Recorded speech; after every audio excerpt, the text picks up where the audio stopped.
ልደትን በተመለከተ አዎ መጽሐፍ ቅዱስ ላይ ልደት ሲያከብሩ ያየናቸው ሰዎች አህዛብ ናቸው። የኛ ትርጓሜ አህዛብ ከጠባብ ወደ ሰፊ ከጨለማ ወደ ብርሃን የወጣንበት ቀን ነው ሲሉ ያከብራሉ የልደት ቀናቸውን ይላል። ካሁን በኋላ መጽሐፍ ቅዱስ ጠቅሶ ኦርቶዶክስ ቤተክርስቲያን ውስጥ ኦርቶዶክስ ቤተክርስቲያን መተችት የሚችል አንድ ሰው የለም። ከአሕዛብም በሉት ከመናፍቃንም በሉት ከኢአማኒም ጭምር ከኤቲስት ጭምር አይችልም። ገድለ ቅዱሳን በቤተክርስቲያናችን በመጽሐፍ ቅዱስ እንዳንሰጥ እንዳንናገር የሚከለክል ማለት እንደው ወንጌል ሊገጡታል እንጂ አይሸፍኑም። እኔ ኦርቶዶክስ ቤተክርስቲያንን ትቶ የሚሄድ ሰው ኦርቶዶክስን ካለማወቅ ነው፣ የኦርቶዶክስን ትምህርቶች ካለመረዳት ነው። ምክንያቱም ጥያቄ ሊሆን የሚችለው መላእክት ፍጡራን ናቸው። አዎ በቦታ ይወሰናሉ። አዎ ታዲያ ለምሳሌ ቀኑ ሚካኤል ሲሆን ቀኑ ገብርኤል ሲሆን ታቦት ወጥቶ ሲነግስ በየአጥቢያ አብያተ ክርስቲያናቱ በየገዳማቱ ማለት ነው ሁሉም ሰው ቅድመ ታቦት ቆሞ እንደ ሚካኤል አማልደኝ እያለ በዓለም ዙሪያ ይማጸናል አይደል? ሰው እግዚአብሔርን ይማጸናል፣ መላእክትን አማልዱኝ ይላል። አንድ ሚካኤል ስንት ቦታ ይበጠስላችሁ ሚሎ አሉ ፍጡር እኮ። ከዛ ደግሞ እውነተኛ ያልሆነው መጻሕፍት እዛ ቦታ ይማስቀመጥ ይሄ እኮ የ200 ዓመት ያስቆጠረ ብራና መጽሐፍ ነው እንዲህ ይላል እኮ። ቅድም ያለውን መርሳት የለብን። አላማቸው ኦርቶዶክስ ትክክል ነበረች፣ አሁን ገለባ ተጭኖባታል። ለዛ ማስረጃ የሚያቆርቡት የቆነጸሏቸው ነገሮች ነው። ይሄ ብዙ መጻሕፍቶች ቤተክርስቲያን በአሁኑ ሰዓት ሊቃውንት ጉባኤውም ቤተክርስቲያኗም ልትሰራ የሚገባቸው የቅዱስ ጊዮርጊስ ገድል ይሄኛው ነው። ገድለ ጊዮርጊስ መኖሩ ላይ ማንም ይስማማል። ግን ገድሉ ትክክለኛው ነው። ገድለ ተክለ ሃይማኖት የሚባል ጻድቅ አለ ቤተክርስቲያኗ። ኤልያስ ወደ ሰማይ ሊያርግ ሲል በተደጋጋሚ ደቀ መዝሙሩ ኤልሳ እንዳይመለከተው እባክህ ተመለስ ሲለው ነበር። ይሄ ከመጽሐፍ ቅዱስ በጣም አስገራሚ ታሪክ ነው። ምክንያቱም የገዛ ተማሪው የቅርብ ተከታዩ የሆነው ደቀ መዝሙሩ ወደ ሰማይ ሲያርግ እንዲያየው ኤልያስ አልፈለገም ነበር። አሁን በዚህ ዘመን ቢሆን አንድ ነቢይ ወይም አንድ መንፈሳዊ ሰው ወደ ሰማይ ታርጋለህ ተብሎ ከእግዚአብሔር ቢነገረው አይደለም ደቀ መዝሙሩ መላው የሀገሪቱ ሕዝብ ሁሉ እንዲመለከተው ይፈልጋል። ምናልባትም ሚዲያዎች ጠርቶ በላይቭ ትራንስሚሽን ወደ ሰማይ ሳርግ ተመልከቱ ሊል ይችል ነበር። እውነት ለመናገር ከማረጋችን በላይ ብዙዎቻችን ከእግዚአብሔር ጋር ወደ እግዚአብሔር ከፍ ከማለት ይልቅ ወደ እግዚአብሔር ስንቀርብ ሰዎች እንዲያዩን ነው የምንፈልገው። ከመንፈሳዊ ልህቀታችን ከፍታችን ይልቅ ከፍ ማለታችንን ብዙ ሰው እንዲያውቅ ነው የምንፈልገው። ኤልያስ ግን አይደለም ሌላው ሕዝብ ወደ እግዚአብሔር ሲያርግ ተማሪው እንዲያየው አልፈለገም። ይሄ የመጀመሪያው ትምህርት ነው። ሁለተኛው ኤልያስ ካረገ በኋላ አርጓል የሚለው ኖር የሰሙ 50 ሰዎች ወደ ደቀ መዝሙሩ ወደ ኤልሳ መጥተው ምን አሉት? እባክህ ምናልባት አርጎ ላይሆን ይችላል፣ ወድቆስ ቢሆን ተራራ ውስጥ ወይ ጫካ ውስጥ የእግዚአብሔር መንፈስ ጥሎትስ ቢሆን እንፈልገው አሉት። ኤልሳ አፈረ። አይ እሱ ተተክቶ በኤልሳ ቦታ መቀመጥ ፈልጓል እንዳይሉት እሺ አላቸው። ከዛ 50 ሰዎች ኤልያስን ጉድጓድ ለጉድጓድ ሲፈልጉት ከረሙ። ከፍ ያለን ሰው ጉድጓድ ውስጥ መፈለግ እንወዳለን ብዙዎቻችን። ሰው ወደ ላይ ሲወጣ አንወድም።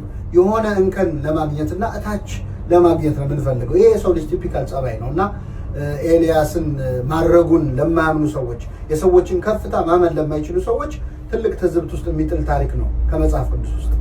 ከዛ ደግሞ እውነተኛ ያልሆነው መጻሕፍት እዛ ቦታ ይማስቀመጥ ይሄ እኮ የ200 ዓመት ያስቆጠረ ብራና መጽሐፍ ነው እንዲህ ይላል እኮ።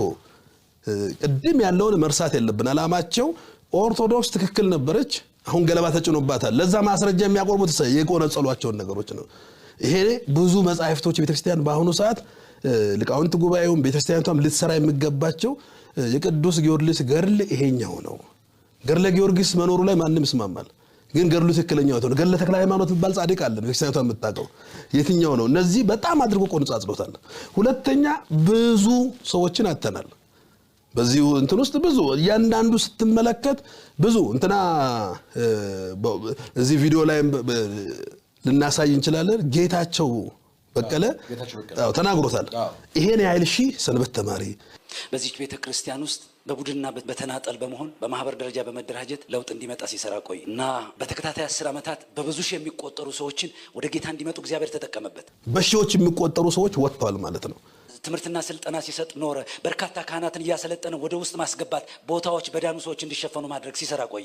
በብዙ ሺህ የሚቆጠሩ ካህናት፣ ዲያቆናት፣ የሰንበት ትምህርት ቤት ተማሪዎች፣ መነኮሳት እየሰለጠኑ ወደ ቤተክርስቲያን ማስገባት ተችሏል። በሺዎች የሚቆጠሩ ሰዎች ወጥተዋል ማለት ነው። በስልጠናችን ውስጥ ወንጌላውያንም ኦርቶዶክስን እንዲያውቋት በኦርቶዶክስና በወንጌላውያን መካከል ያለው ክፍተት እንዲጠብም ረጅም ርቀት ሄደናል። ወደ 5000 የሚደርሱ መጋቢዎችን ከወንጌላውያን አብያተ ክርስቲያናት በማሰልጠን በሁለታችን መካከል ያለውን ክፍተት ለማጥበብ ብዙ ሰርተናል። ቅድም መጋቢ አምሮት አንስቶታል። የናዝሬት ቅድስት ማርያም ቤተክርስቲያን ተገንጥሎ የወጣው እኮ ዛሬ በኢትዮጵያ ውስጥ ትልቁ የፕሮቴስታንት ቸርች ነው፣ የአማኑኤል ህብረት የሚባለው። ሙሉ በሙሉ ነው ይዞ ወጡት እኮ ሙሉ በሙሉ የነበረውን እንግዲህ እዛ የነበሩ ልጆች ያኔ ታገሉ ዛሬ ምስክሮች ሊሆኑ የሚችሉ በህይወት ያሉ አሉ። ሙሉ በሙሉ እዛ የነበሩ ትልልቆቹ ዛሬ እኮ ፕሮቴስታንት ፓስተሮች እኮ ከዚህ አማኑኤል ህብረት ይወጡ አሉ። ፎቶአቸውን ሁሉ ቤታቸው ውስጥ የቅድስት ማርያምን ስዕል አስነስተው የነሱ ፎቶ አስቀምጦ አጋንንት ያወጣል የሚሉ አሉ። ከዛው ከአማኑኤል ህብረት ይወጡ ማለት ነው። ስለዚህ ከፍተኛ የሆኑ ምዕመናንን አተናል። ተስፋ ኪዳነ ምህረት ማህበር ይባላል አዋሳ ላይ። አዋሳ እንግዲህ እግዚአብሔር ረድቶ መጨረሻ አካባቢ እኮ ቅዱስ ገብርኤል ቤተክርስቲያን ተሽጦ እኩል እንካፈል ወደ ማለት እኮ ተክዷል። የገብርኤል ህንጻው ይሸጥና እንካፈል የሚል የተስፋ ኪዳነ ምህረት ማህበር የሚባለው አወቃቀሩን አይተህ ከሆነ ሰብሳቢዋ ፕሮቴስታንት ናት፣ ምክትሉ ኦርቶዶክስ ነው፣ ግን ታድሶ ነው። መጨረሻ ላይ ህዝቡን ካወጡ በኋላ ከነ አቶ በጋሻው ጋራ የተወሰነው ህዝብ ከወጣ በኋላ 50-50 እንሆናለን ብሎ አስቦ ነበር። ቅድም መምህር ተስፋዬ አንድ ትልቅ ነገር ተናግሯል።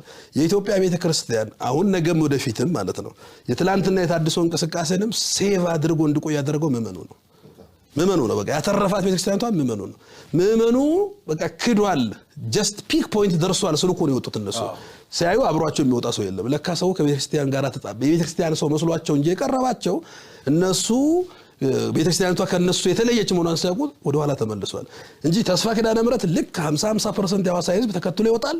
ስለዚህ አዋሳ ቅዱስ ገብርኤል ቤተክርስቲያን ይሸጥና እኩል እንካፈላለን። የትኛውን ውሳኔ ላይ ያመጡ ነው? የህንድ ለሁለት ተከፍሎ ለሶስት ህንጻዎችን ጭምራን ተካፈሉት።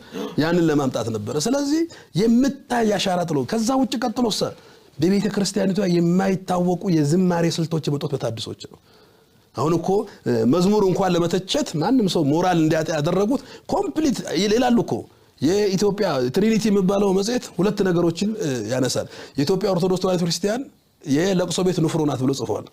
የለቅሶ ቤት ንፍሮ ማለት ምንድነው? ያገኘ ሁሉ የሚዘግ ነው። ሁለተኛሳ በኢትዮጵያ ኦርቶዶክስ ተዋሕዶ ክርስቲያን የመዝሙር ዳይናሚዝም መጥቷል ይላሉ። ዳይናሚክ የሆነችኝ ይሄ የማህሌቱ ይሄ አሁን ኦርቶዶክሳዊ ዝማሬ አሁን መዝሙርን መልሶ ወደ ኋላ ለመመለስ ይሄን ያህል ጊዜ አሁን ዛሬ ጭምር እኮ እስከስታ ያወርድና አንዱ ኦርቶዶክሳዊ ነው ይላል። አንዱ እኮ ተነስቶ የመኪና ድምጽ ያሬዳዊ ዜማ ነው ብሏል እኮ ሐመር መጽሔት ላይ ቀርቦ አንዱ ዝማሬ ው ካለ መኪና እዙ ማህበረ ቅዱሳን ጋር ቀርቦ ማለት ነው። መኪና ው ካለ ያሬዳዊ ዝማሬ ነው ብሏል። የመኪናውን ድምጽ ማለት ነው። እንዲህ ወደ ማለት ነው የመዝሙሩን ዳይናሚዝም ሙሉ ቀይረውታል። አሁን ዛሬ ቤተክርስቲያኒቷ መዝሙር ወደ ኋላ ተመልሶ እንግዲህ እንደምታየው ነው። ጧት ግጥም ይጽፋል፣ ከሰዓት ዜማ ይሰራል፣ ጧት ከነገ ወዲያ ምረቃ ብሎ ፖስተር ይለጥፋል።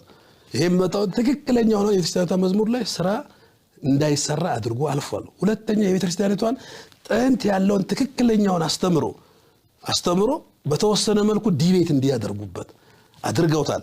ይሄ በር ከፍተናል፣ ክርስቶስ እንድታወቅ አድርገናል ይላሉ። በፍጹም ክርስቶስ እንድታወቅ ሳይሆን ያደረጉት ቤተክርስቲያኒቷ ክርስቶስን ከምትገልጥበት ትልቁ ጫፍ አውርደው ወደታች ነው ያወረዱት። ክርስቶስን ቤተክርስቲያኒቷ ታይ ከነበረው ትልቁ የእግዚአብሔርነት የአምላክነት የፈጣሪነት ስላወርደው አለኩ መዝሙራቸው ኢየሱስ የኔ ጀግና ይምል አለ ጓደኛ ያድርገው። እዛ ውስጥ ብንገባ እኮ ብዙ እናውጣቸው አለ ወደ መዝሙሮቻቸው ወደፊት ቀስ በቀስ ያንዳንዱን ስለምናይ ችግር የለውም።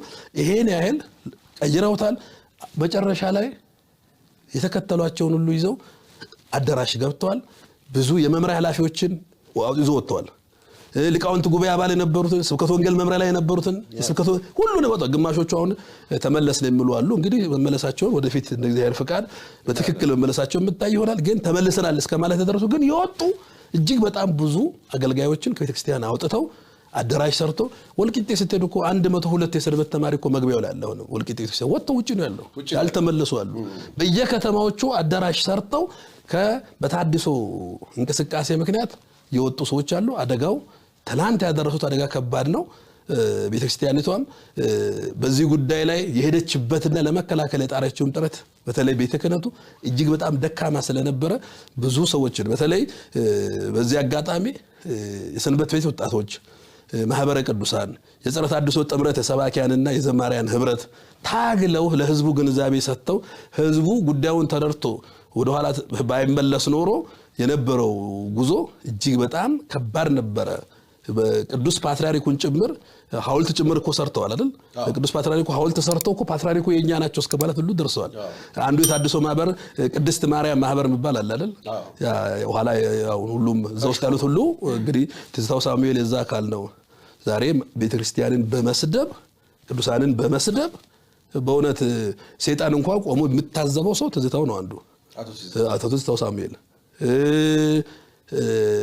በጋሻውም እዛ ውስጥ የነበረ ነው ቅድስት ማርያም። አይ እነዚህ ሰዎች ያ ማህበር ጫፍ ድረስ ያሉትን ሰዎች የሚያዛቸውን ነገር ለማሳየት ነው። ይሄን ሁሉ ይዘው ጫፍ እስከ ፓትርያርኩ ድረስ ተቆጣጥረናል ብለው ነበር ያሰቡት። እንግዲህ ቤተክርስቲያን አምላክ በተወሰነ መልኩ ተደርጓ እንጂ ከፍተኛ የሆነ ጠባሳ ቤተክርስቲያን ላይ ጥለው ሄደዋል። አሁን ያለው ግን ከዛኛው ልብስ የሚችል የሚያሳዩ ምልክቶች አሉ። እሱ በቀጣዩ ስለምን ካሁን በኋላ መጽሐፍ ቅዱስ ጠቅሶ ኦርቶዶክስ ቤተክርስቲያን ውስጥ ኦርቶዶክስ ቤተክርስቲያን መተችት የሚችል አንድ ሰው የለም። ከአሕዛብም በሉት ከመናፍቃንም በሉት ከኢአማኒም ጭምር ከኤቲስት ጭምር አይችልም። ኦርቶዶክስ ቤት ውስጥ ሆኖ ኦርቶዶክስ ቤተክርስቲያንን መጽሐፍ ቅዱስ ይዞ ሊተቻት የሚችል አታቂም፣ ጥቅስ አታነቡም። ትዝ ይላችኋል ድሮ የነበረውን ትችት መጽሐፍ ቅዱስ አያነቡም ኦርቶዶክሶች፣ እነሱ ቤት መጽሐፍ ቅዱስ አይደለም ያለው ድርሳናትና ገድላት ናቸው፣ መጽሐፍ ቅዱስ ብትጠይቋቸው አንድ ነገር አያውቁም ይላሉ። አሁን በመጽሐፍ ቅዱስ አምስቱን ሶላዎች መከራከር የሚችል የለም፣ ማንም የለም። ማንም በመጽሐፍ ቅዱስ እንነጋገር ስላቸው ማንም ፊታቸው አይቆሙም። መጽሐፍ ቅዱስ ይዤ ልቁም ብትሏቸው መጽሐፍ ቅዱስ ይዘው ቆመው መከራከር አይችሉም። አሁን ምን አደረጉት? መጽሐፍ ቅዱስን ጣሉትና እኛ የምንገራከረው መዋየት የምንፈልገው በገድል በድርሳን በተአምራት ነው። ስለዚህ ትልቁ ድል ምንድነው? መጽሐፍ ቅዱስን ጣሉት ማለት ነው። ስለዚህ መጽሐፍ ቅዱስ ብቻ የሚሉ ሰዎች መጽሐፍ ቅዱስን ጣሉትና ገድላት ድርሳናት ላይ ተወሸቁ ማለት ነው። እንደማይቻል አንዱ ማሳያ ሆነልን ማለት ነው። እና ይሄን ያሳየ እግዚአብሔር አምላክ ስሙ የተመሰገነ ይሁን። በሰሞኑ ምናየው ይሄንን ነው። በሰሞኑ ትልቁ አንዱ ድል ምንድነው? በመጽሐፍ ቅዱስ ማውራት መነጋገር የሚችል አንድ ሰው የለም። ይሄንን ደግሞ ያሳየን እግዚአብሔር ነውና ወንድሞቻችን በተለይ በትልቅ ስራ ቅበተ እምነት የሰሩ ወንድሞቻችን ለወንድማችን ትልቅ ፍሬ አስተዋጽኦ አበርክተዋል። እነሱን እግዚአብሔር አምላክ ይጠብቅልን፣ የሁላችን ደግሞ መጨረሻ ያሳምርልን። ኦርቶዶክስ ቤተክርስቲያንን ትቶ የሚሄድ ሰው ኦርቶዶክስን ካለማወቅ ነው፣ የኦርቶዶክስን ትምህርቶች ካለመረዳት ነው። ምክንያቱም እኔ በኦርቶዶክስ ቤተክርስቲያን ውስጥ ድሮ ሳድግ እሄዳለሁ ቤተክርስቲያን፣ ቅዳሴ ምን እንደሆነ አላቅም፣ ለምን አልጠይቅም፣ ቤተክርስቲያን እመላለሳለሁ፣ ግን ብዙ ክፍተቶች ነበሩ። አሁን ተመልሼስ ቅዳሴ የግዕዙን ትርጓሜ አውቃለሁ። ስለዚህ አሁን ከነበሩኝ ሁሉ ኤክስፒሪየንሶች ወደኋላ ተመልሼ ሳይ እንደ ኦርቶዶክስ ቤተክርስቲያን ከመሐሌት ከቅዳሴ ጀምሮ ክርስቶስ ወርሺፕ የሚደረግበት ቤተክርስቲያን አላየሁም። ከዛ ዲስከቨር ያደረኩት ደግሞ ምንድነው? the head of the church is Christ። ኦርቶዶክስ ቤተክርስቲያን ውስጥ አሁን ፕሮቴስታንቶች ይተቻሉ አይደለም ብለው በፍጹም the head of the church is Christ። ስለዚህ ይህንን አጭር መልእክት ነው ማስተላለፍ የምፈልገው። አመሰግናለሁ። ገድለ ቅዱሳን በቤተ ክርስቲያናችን በመጽሐፍ ቅዱስ እንዳንሰጥ እንዳንናገር የሚከለክል ማለት ነው። እንደው ወንጌል ይገጡታል እንጂ አይሸፍኑትም። የቅዱሳንን ገድል ቤተ ክርስቲያን የምትሰብከው ምንድነው ጠቀሜታው? በጎላ በተረዳ አንደኛው የቤተ ክርስቲያን ገድላትን ድርሳናት የምታሳይ ለምንድን ነው? ተግባራዊ ክርስትና ናቸው። ተግባራዊ ክርስትና ናቸው። ለምሳሌ አይን ብታሰናክል አውጥተህ ሁለት አይን ኖሮ ሲኦል ከምትገባ አንድ አይነ ተፈርጃለሽ። ይህን በተግባር ምን ያሳየናል? ስንወጣ መሰለስ የተቀመጠው ወንጌል ትርጓሜ ናቸው። አንድ ሁለት እግር ኖሮ እግር ብታሰናክል ቆርጠህ ጣላት። ሁለት እግር ኖሮ ሲኦል ከምትገባ አንድ እግር ኖሮ ገነት ትገባ ይችላል። ይሄን ማን ያሳያል? አባቶች በዝሙት ጥረው ስትል እሳት ላይ እግሩን ይሰቀላል። ወንጌል ላይ የተቀመጠው በመናሳየዋለን በተግባር አድርገው እናገኛቸዋለን። ስለዚህ ምንድነው ጥቅሙ ከተባለ ይገለጥ አንደኛ የወንጌል ትርጓሜዎች ናቸው። ሁለተኛ የእግዚአብሔር ስራ አሁን እንዳለ ማሳያዎች ናቸው። መቼም እግዚአብሔር አምላክ እኔ የምቀበለው በስማቸው መጽሐፍ ቅዱስ ላይ ስማቸው የተገለጹ ቅዱሳን ብቻ ነው አላልክ? ኮታ ዘብቷል። እግዚአብሔር በቃ የሰማዕታት የጻድቃን ኮታ ዘብቻለሁ። ቅዱስ የሚባለው መጽሐፍ ቅዱስ ላይ ያለው ብቻ አላልክ? እዛ ሆነ ይገደልልኛል። ለምን ሰብካለሁ ወንጌል ታዲያ? አይ ቅዱስ ሆነም ባትሆንም ዋጋ የለውም። ቢሰበክም ባይሰበክም ዋጋ የለውም። ምክንያቱም መጽሐፍ ቅዱስ ላይ ያሉት ቅዱሳን ብቻ ናቸው። ገነት ይገቡናል። ለምን ወንጌል ምን ሰብከው ለምን እናስተምረው? ለምን ተጠመቁ? ለምን ቆረሙ? ይለው መንግስት ተመረሰ ለቅድስና አይደል? ስለዚህ ጌታችን ደግሞ ራሱ ደግሞ ምን ብሎናል? አምስተኛው ማህተም በተፈታ ጊዜ ራእይ ዮሐንስ ምዕራፍ 6 ቁጥር 9 ላይ ምን የሚል ቃል አለ? አምስት ማህተም በተፈታ ጊዜ ከመሰዊያው በታች የታረዱ የሰዎች ነፍሳት አየሁ።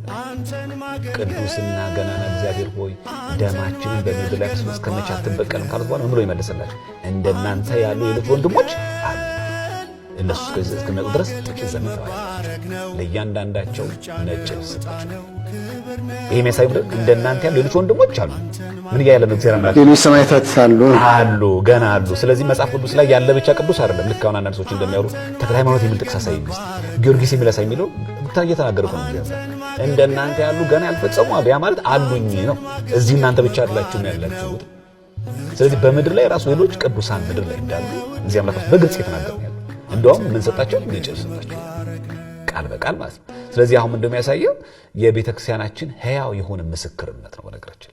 ስለዚህ የገድለ ቅዱሳን አንደኛ ወንጌል ነው፣ ወንጌል እንደሚሰብኩት። ሁለተኛ ነገር ሶስተኛ የኛን መከራ ያስረሳሉ። አሁን እኛ መከራይቼ ነው ማስተምረው መከራይቼ ግልገለ ተክለ ሃይማኖት ስንመለከት በምን አይነት መንገድ ነው ወንጌል የሰበኩት? በተለይ ገንዘብ ወደ እንዳንሆን ያደርጉናል። አበል አልተከፈላቸው፣ የትራንስፖርት የላቸው። በዛ ሰዓት ደግሞ ወንጌል ሰብኮ ሽልማት አይደለም። ምንድነው የሆኑት? ተፈጩ፣ ደቀቁ። ምን ያደርጋሉ? እኛ ብርታቶቻችን ናቸው በብዙ ገድል። ስለዚህ ገድለ ቅዱሳን እንደሚያደርገው የወንጌል ትርጓሜዎች ናቸው። ምን እንደሚያሳዩት አንድ ቅዱስ እግዚአብሔርን በማምለኩ የገጠመው ፈተና እግዚአብሔር እንዴት እንደተራዳው የተሰጣቸው ደግሞ ቃል ኪዳን። የመጨረሻው ከገድለ ቅዱሳን እንማራለን። ከቃል ኪዳናቸው እንድንጠቀም ያደርገናል። በስማቸው የተራበ ስናበላ፣ የተጠማ ስናጠጣ፣ በዛ ቅዱስ ላይ የተሰጠው ቃል ኪዳን በሙሉ ለኛ ያድርብናል። ለጌታችን እንደተናገረው ጻድቅን በጻድቅ ስም የሚቀበል የጻድቁን ዋጋ ያገኛል። እውነት እላችኋለሁ በደቀ መዛሙርቴ ስም ቀዝቃዛ ውሃ የሰጠ የደቀ መዛሙርቴን ዋጋ ምን ነው? የደቀ መዛሙርት ዋጋ ይሄ ብዙ ሰው ይዘላታል። እችነት ለምን ዋጋው መንግስት ማለት አይደል? ምን ዋጋ አላችሁ? ያ ማለት እኮ መንግስት ትወርሳላችሁ ያለን። መቼስ የቅዱሳን ደቀ መዛሙርት ዋጋ ምድራዊ ነው አይደለም። ቤተ መንግስት መግባት ነው እንዴ? አይደለም። በከበረ ቤት መኖር ነው እንዴ? አይደለም። የላሜ ጣም ምግብ በልቶ ደስ የሚል ልብስ ለብሶ አሸብርቆ መታየት ነው አይደለም። የደቀ መዝሙር ዋጋ የት ነው? በሰማይ ነው። ዋጋዬ ከኔ ጋር ነው ሲል ማለት ነው። መንግስት ማለት ሰጣችኋለሁ ሲል። ስለዚህ በቅዱሳን ገድላት የምንጠቀመው አራተኛው ምንድነው? በዛ ቅዱስና ጻድቅ ስም የተራበ ያበላ የተጠማ ያጠጣን ምን እናገኛለን ማለት ነው? የዛ ቅዱስ በረከት ረድኤትን ተካፋይ እንሆናለን። ዋጋ ማለት መንግስት ማለት ነው ያደርገናል ነው። የመጨረሻው ምን እናገኛለን? በጎ ስራ። ሰው ልጅ ሊያየው የቻለው ከእናታችን ከድንግል ማርያም ከተወለደ፣ እግዚአብሔርን የሰው ልጅ ሊያየው የቻለው ከእናታችን ከድንግል ማርያም ከተወለደ ብቻ ነው። ክብር ለእናታችን። ሁሉ ዓለም የማይሸከመው ግን እግዚአብሔር የ15 ዓመቷ ሕፃን ድንግል ማርያም ተሸከመችው፣ አደረ፣ ሀገር እግዚአብሔር ሆነች ማለት ነው። ይሄ ሁሉ ዓለም የማይችለው እግዚአብሔር እሷ ግን ተሸከመች። 9 ወር ከ5 ቀን ሀገር እግዚአብሔር። ለዚህ ነው ነቢየ እግዚአብሔር ቅዱስ ዳዊት ሲናገር ነኪር ነገሩ በእንቲአኪ ሀገር እግዚአብሔር፣ ወይም እንደ ሊቃውንቱ አባባል ዘይቤውን ያቀኑታል። ነኪረ ነገሩ በእንቲአኪ ሀገር እግዚአብሔር፣ የእግዚአብሔር ሀገር ሆይ ስላንቺ ነኪረ ነገሩ አለ፣ ስላንቺ ድንቅ ነገር ይባላል ማለት ነው። ነኪር ነገሩ በእንቲአኪ ሀገር እግዚአብሔር ሲል በአንቺ የሚነገረው ድንቅ ነገር ነው፣ የእግዚአብሔር ሀገር ይላል።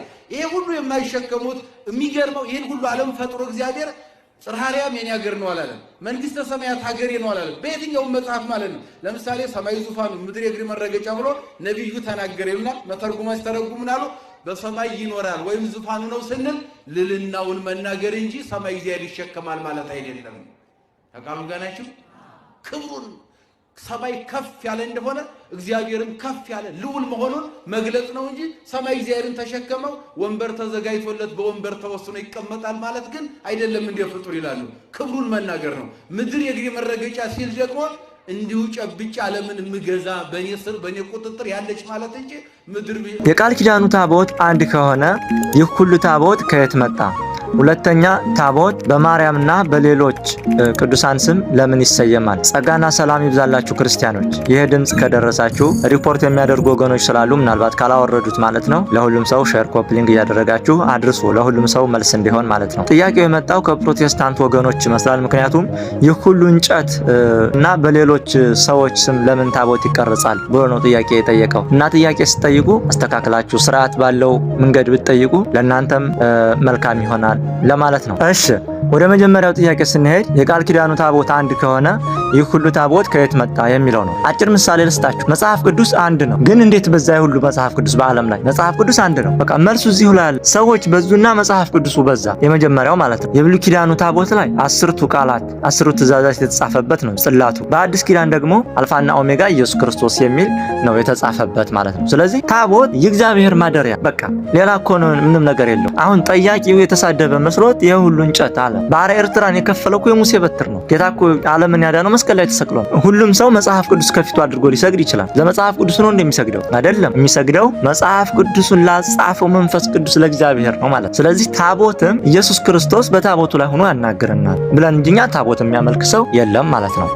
ስለዚህ የአዲስ ኪዳኑ ታቦት ላይ አልፋና ኦሜጋ ኢየሱስ ክርስቶስ የሚል ጽሑፍ ነው የተጻፈበት። በዛ ላይ የበጉ ስጋና ደም ይፈተትበታል። የበጉ የኢየሱስ ክርስቶስ ስጋና ደም ቅዱስ ስጋው ክቡር ደሙ ይፈተትበታል ማለት ነው። ስለዚህ መጽሐፍ ቅዱስ አንድ ሆኖ ሳለ ግን ለአገልግሎት እንዲመች በዓለም ላይ እንደዚህ ሁሉ እንደበዛ ታቦትም ሰዎች በዙና አገልግሎት በዛና በየአቅራቢያው ባለው ደብር ሁሉ ታቦት ይቀረጻል ማለት ነው። ወደ ሁለተኛው ስንሄድ በቅዱሳን ስም ለምን ይሰየማል የሚለው ነው። የቅድስት ድንግል ማርያም ታቦት፣ የተክለ ሃይማኖት ታቦት፣ የቅዱስ ጊዮርጊስ ታቦት እየተባለ ለምን ይሰየማል ነው። በቅዱሳን ስም ለምን ይሰየማል፣ በቅዱሳን ስም ለምን ይቀረጻል የሚለው ነው። ሰውየው በሰዎች ስም ብሎ ነው የተናገረው። የሱን ተውና አስተካክለን እኛ እናምጣው ማለት ነው።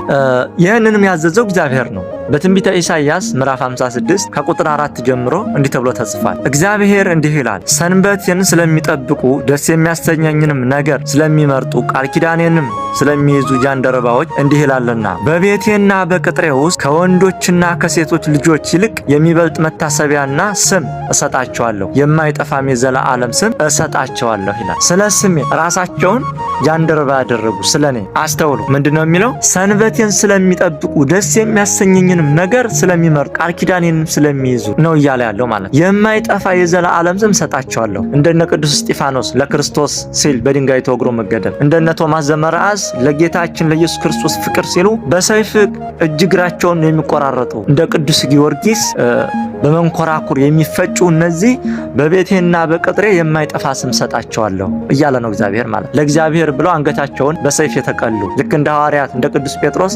ተዘግዝቀው የተሰቀሉ፣ እንደነዚህ አይነቶቹ ቅዱሳን በቤቴና በቅጥሬ የማይጠፋ መታሰቢያ ስም ከሴቶችና ከወንዶች ልጆች የሚበልጥ መታሰቢያ ስም እሰጣቸዋለሁ እያለ ነው ማለት። እኔ አሁን 10 ምናምን ልጆች ወልጄ ብሞት ከ100 ዓመት በኋላ እረሳለሁኝ እኔ ማለት። ቅዱሳን ግን ቅዱስ ጊዮርጊስ አሁን ስንት ዓመት ሆኖታል? ነገር ግን እስከዛሬ ድረስ አይረሳም። ለምን? እግዚአብሔር በቤቱና በቅጥሩ የማይጠፋ መታሰቢያ ስም ስለሰጠው ማለት። ስለዚህ በቅዱሳን ስም ለምን ይሰየማል ለሚለው በዚህ እግዚአብሔር ራሱ በቤቴና በቅጥሬ የማይጠፋ ስም እሰጣቸዋለሁ ስላለ ነው ማለት። ሁለተኛ በቅዱሳን ስም ለምን ይሰየማል ለሚለው መጽሐፍ ቅዱስ የእግዚአብሔር ቃል ነው። ነገር ግን ገብተን ስናነብ ትንቢተ ሕዝቅኤል፣ ትንቢተ ኢሳይያስ፣ ትንቢተ ናሆም፣ የማቴዎስ ወንጌል፣ የሉቃስ ወንጌል እያልን ነው የምናነበው ማለት። ቃሉ የማን ነው? የእግዚአብሔር። መጽሐፉ የተሰየመው ግን በስማቸው ነው። ታቦትም የእግዚአብሔር ነው፣ ግን ስሙ በቅዱሳን ስም። ስለዚህ በዚህ መልኩ ነው የሚታየው።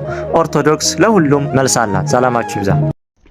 ጥያቄ ሊሆን የሚችለው መላእክት ፍጡራን ናቸው። አዎ በቦታ ይወሰናሉ። አዎ ታዲያ ለምሳሌ ቀኑ ሚካኤል ሲሆን ቀኑ ገብርኤል ሲሆን ታቦት ወጥቶ ሲነግስ በየአጥቢያ አብያተ ክርስቲያናቱ በየገዳማቱ ማለት ነው ሁሉም ሰው ቅድመ ታቦት ቆሞ እንደ ሚካኤል አማልደኝ እያለ በዓለም ዙሪያ ይማጸናል አይደል? ሰው እግዚአብሔርን ይማጸናል፣ መላእክትን አማልዱኝ ይላል።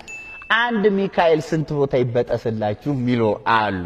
ፍጡር ከሆነ እዚህም እዚያም እንዴት ይደርሳል በአንድ ሰዓት እንዲህ ስትለምኑት የሚል አይነት ጥያቄ ያላቸው ሰዎች አሉ። ጥቅስ አይደለም የጠቀሱት፣ ሎጂክ ነው አይደለም? ስለዚህ በሎጂክ ነው መመለስ ያለበትና ቀላል ነው በጣም። አንደኛ የመላእክትን ተፈጥሮ ማወቅ ያስፈልጋል። መላእክት በቦታ ውስን ናቸው ማለት በአንድ ቤት ውስጥ በአንድ መንደር ውስጥ ብቻ ተወስነው ይቀራሉ ማለት አለ። አንድ መልአክ ዓለምን ሊሞላ ይችላል። በሌሎች ዓለማት ከሌለ ውስን ነው ማለት ነው አይደል? ይሄን ማወቅ አለብን። ስለዚህ እኛ የምናወራው ስለዚህ ዓለም አይደለም። ይሄ ዓለም ብርቃቸው አይደለም ነው አንዱ ይሄ። ሁለተኛ በጣም ፈጣን ከመሆናቸው የተነሳ ሰይጣን እንኳን ምድሩን ሁሉ ዞርኳት ብለዋል መጽሐፈ ኢዮብ ምዕራፍ 1 ላይ። ሰይጣን እንኳን ከጸጋ የተገፈፈ የተዋረደ ሰይጣን እንኳን ከነክብራቸው ከነጸጋቸው ያሉ መላእክት ምድርን በቅጽበት መዞር ይችላሉ፣ ችግር የለባቸውም። ሁለተኛው ነጥብ ነው። ሶስተኛው ቴክኖሎጂን ያየ ሰው ይሄ ይገባዋል። በአንድ እንትን ስቴሽን ጣቢያ የሚተላለፉ ዝግጅቶች ይኖራሉ አይደለም?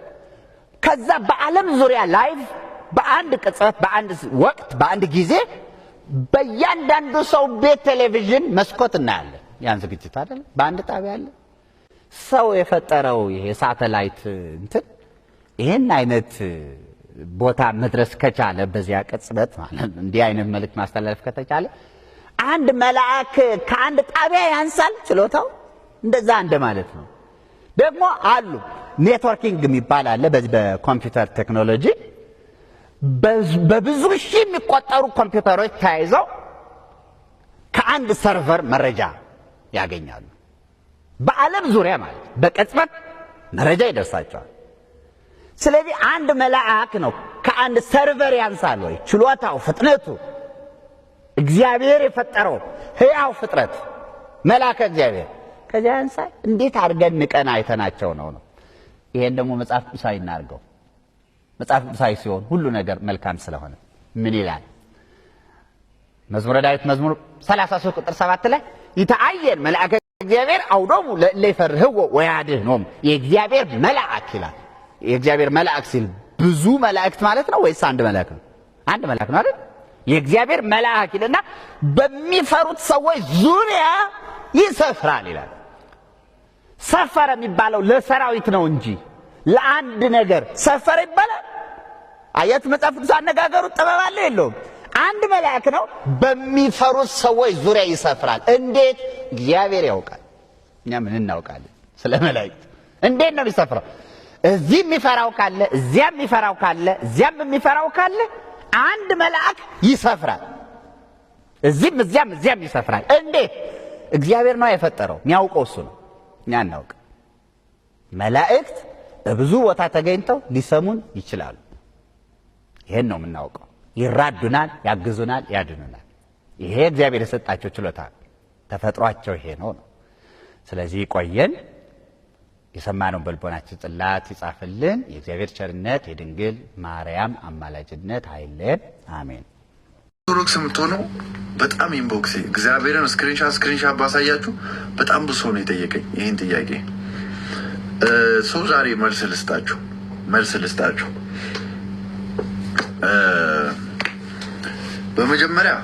በመጀመሪያ ለደምረው ደስ ብሎኛል። አገልጋይ ደምረው ተጠምቆ ኦርቶዶክስ እንደሆነ አየው፣ ደስ አለኝ ለሱ። ግን እኔን ከሱ ጋር ኮምፔር ማድረጉ ደግሞ አስፈላጊ አይደለም ብዬ አሰብኩ። ለምን መሰላችሁ? እኔ ከተወለድኩ እስከ እርገቴ ድረስ በሙሉ ወንጌል ቤተክርስቲያን ነው ያደግኩት። በቸርች ነው ያደግኩት። በፕሮቴስታንት ቤተሰብ ነው ያደግኩት። ከተወለድኩ እስከ አደግኩ ድረስ እስከ አሁን ድረስ ነው የምላችሁ። አገልጋይ ደምሮ ጋር ኮምፔር ለምን እንደማልደረግ ነው የምነግራችሁ። ፕላስ እሱ ኦርቶዶክስ ነበረ፣ ከዛ ፕሮቴስታንት ሆኖ ከዛ ድጋሚ ነው። ሰው ስርዓቱን ያውቃል፣ ያለውን ነገር ያውቃል። እኔ ግን ኢቨን ነው የምላችሁ፣ ኢቨን እግዚአብሔርን ነው የምላችሁ። ለምን የኦርቶዶክስ ቤተክርስቲያን ጋር ለምን ሰው እንደሚያማትቡላ ያወቁት እዚህ ቲክታክ ላይ ነው። እግዚአብሔርን ነው የምላችሁ። የዚህን ያህል አላቅም ስለ ኦርቶዶክስ የነበረው ነው የምላችሁ። ፕላስ የምሬም ለምንድን ነው ቤተክርስቲያን የሚሳለመው? ላይቭ ላይ እኮ የምጠይቀው ጥያቄ ነው። ለምን ቤተክርስቲያን ይሳለማል? ለምን እንደዚህ ሰው ያማትባል? ኢቨን እስከ ማለት አላቅም። የዚህን ያህል ነው የምላችሁ። አላቅም ነበረ ያደግኩት። እንዴት መሰላችሁ? የኔ አስተዳደግን ሼር ላርጋችሁ። የኔ አስተዳደግ ከእናቴ ጋር ነው ያደግኩት። እናቴን ያሳደገችኝ። ሰው ትምህርት ቤት አለ፣ ከትምህርት ቤት ቤት አለ፣ ከቤት ቸርች፣ ከቸርች ትምህርት ቤት፣ ከትምህርት ቤት ቤት ቸርች። ይሄ ነበር የኔ ሰርክል እና ብዙ ነገርን ይሄ ስለ እስልምናም ስለ ኦርቶዶክስ ብዙ አላቅም የነበረውን ነው የምላችሁ። ይሄ ከልጅነቴ እስከ ቲክታክ ላይ እነ ፈለገና ኬን እነ ልደትን ከማወቄ በፊት የነበረው ላይፍ ስታይሌን ነው የምነግራችሁ። ቸርች ኳየር ኪቦርድ ጫወታለሁ፣ ቸርች ውስጥ እዘምራለሁ። በእንደዚህ አይነት ስርዓት ነው ያደግኩት እና አሁን 4 ወር ውስጥ 3 ወር እውነት ለመናገር 3 ወር ከምናምን ነው 4 ወር ብለን ያዘው። በዚህ 4 ወር ውስጥ እንደውም ሲያስተምሩን ምንድነው የሚሉት? ኦርቶዶክስ ጥልቅ ነሽ ነው የሚባለው። እንደዚህ እኔ ከላይ ላልኩት አይደለም የሚታወቀው። አይኖ ጥያቄዎች ነበሩብኝ። ጥያቄዎች የነበሩብኝ ግን ምንም ስለማላውቅ ነው። ሰው ያንን ጥያቄ ሲመለስ የኔ አስተሳሰብ እንዴ እኔ እኮ የማውቀው ኦርቶዶክስ ጋር እማውቀው እኔ ኢየሱስ ክርስቶስ ኢየሱስ ያድናል ሲባሉላ የማይፈልጉ እስከሚመስለኝ እግዚአብሔርን ነው የምላችሁ። የኔ አስተሳሰብ ነው የምላችሁ። ኢየሱስ ያድናል ወይም ኢየሱስ ጌታ ነው ሲባል ኢየሱስ ጌታ ነው ወይ ኢየሱስ ያድናል ሲባል ለጴንጤ የኔ አስተሳሰብ የነበረው ነው የምላችሁ። ኦርቶዶክስ ጋር ኢየሱስ ያድናል አይሉም እስከ ማለት እንደዛ አይነት አስተሳሰብ ነበር። ግን ሳቅ እውነትም ክርስቶስን ነው የምሰብከው፣ እውነትም ኢየሱስን ነው የምሰብከው፣ እውነትም ወንጌል ነው የምሰብከው። ገብቷችኋል? ይህንን ላይክ አንደርስታንድ አደረኩኝ። አብረን ነው የተማርነው። ከኔ ጋር ላይክ ከእናንተ የተለየን የተማርኩት ምንድን ነው? በአካል የማገኛቸው ወንድሞችን በመጠየቅ አንዳንድ ነገሮችን በመጠየቅ ያገኟቸው መልሶች አሉ። ከዛ በተጨማሪ ግን ሁሉም በጊዜው እንደሚሆን አምናለሁ። አንድ እውነትም ነግራችሁ ሁሉም በጊዜው እንደሚሆን አምናለሁ። ያ ኦፍ ኮርስ አሁንም ነገም ከነጎዳም ሁሌም የምናገረው አንድ ነገር ግን የምነግራችሁ ኦርቶዶክስ ቤተክርስቲያን ከኦርቶዶክስ ተዋሕዶ እምነት ለቀቁ ያለበት ምክንያት ተናግሯል። አሳያችኋለሁ። ይሄ ምክንያት ደግሞ ትክክለኛ ምክንያት ነው። ይሄው የኦርቶዶክስ ተዋሕዶ እምነት ተከታይ ነኝ፣ ግን ሐቁን ሐቅ እላለሁ፣ ሐሰቱን ሐሰት እላለሁ። ምንድነው ምክንያቱ የምትሉ ከሆነ በደንብ አዳምጡ። ኦርቶዶክስ አላሸክላለችም። ኦርቶዶክስ ጋር እየነገርኩ ነው። እየጠነቀርክ በእምነት እየጎበስክ ስትሄድ ጾም በጾም ታረግና ከዛ ቆሎ ትበላለህ። ገዳም ገብተህ ቆሎ መጽሐፍ ቅዱስ ታነባለህ፣ ቆሎ ትበላለህ። መጽሐፍ ቅዱስ ታነባለህ፣ ቆሎ ትበላለህ። በዚህ ነፍሴ በአንድ ወር ውስጥ ይሸቅልልሃል፣ 500,000 ይዘጋል። በቅርቡ እንዳልክ መኪና ይዛ ቤቷን ሹፋ ብልጭ ስትል ታያለህ። እንግዲህ እንደሰማችሁት ነው። ዮኒ ማኛ እዚህ ጋር ምንድነው የዋሸው? ምንድነው እኛን ኦርቶዶክሳውያንን የሚያናድደን? የኦርቶዶክስ ተዋሕዶ እምነት ለቢዝነስ ትሆናለች? እስቲ ንገሩኝ። ማንም እንደፈለገ ነቢይ ነኝ ሐዋርያ ነኝ ያለ አዳራሽ የተከራየ በስሙ ቸርች ከፍቶ ቢዝነስ ሊሰራባት አይችልም። አልዋሽም፣ ትክክል ነው። ትመቻለች? እስቲ ለቢዝነስ ትመቻለች ወይ? ምን ዋሽቶ ነው እሱ ላይ እኛ እንደዚህ ምንጮው? ሲቀጥል ሁሌ ጸሎት ነው እያለ ነው። ልክ ነው። እስቲ የኦርቶዶክስ ተዋሕዶ እምነት ቸርች ላይ ጠዋት ሂዱ ኪዳን አለ፣ ቀን ሂዱ ቅዳሴ አለ፣ ሌሊት እንኳን ማለት ነው ሌሊት ብትሄዱ ሰዓታት አለ። 24 ሰዓት ጸሎት ያለባት ቤተክርስቲያን ነች። ይሄ ደግሞ አይመችም አለ ብዙዎቹ። እንዴ ምን ጸሎቱ ብቻ ጾሙሳ? በአመት ስንት አጽዋማት ነው እቺ ቤተክርስቲያን ያላት? አርብና ሮብን ሳይጨምር እንደፈለጉ ያገኙትን ማግበስበስ ለሚፈልጉ ከርሳሞች እኮ እቺ ቤተክርስቲያን አትመችም። ልክ እኮ ናቸው። ለሚጠፋው ለዚህ ለብልጭልጩ ለጊዜያዊ ዓለም የሚሆን ነገር የላትም።